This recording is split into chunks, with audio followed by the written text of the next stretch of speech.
Everybody, first of all, I want to wish you a very happy Republic Day. As we all know, we have assembled here to celebrate our 72nd Republic Day of our nation.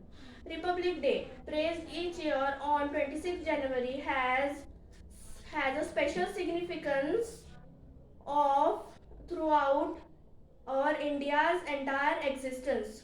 Constantly, this national occasion is celebrated with lots of joy and bliss to make it more memorable and beautiful. It was on 26 January 1950 our India's constitution came into impact, and the day is celebrated with lots of joy and to recognize this our freedom.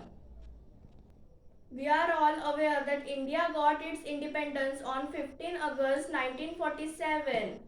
But yet our country didn't get its own constitution. Rather, it represented under the law executed by the British. None another less, after a numerous consultation and revisions, an advisory group headed by Dr. B.R. Ambedkar made a draft of India's constitution, which was adjusted on 26 November 1949 and authoritatively become effective on 26 January 1950. Republic signifies the power which is supreme. The resident living in the republic country appreciates the right to choose the delegates or a political pioneer to lead the nation.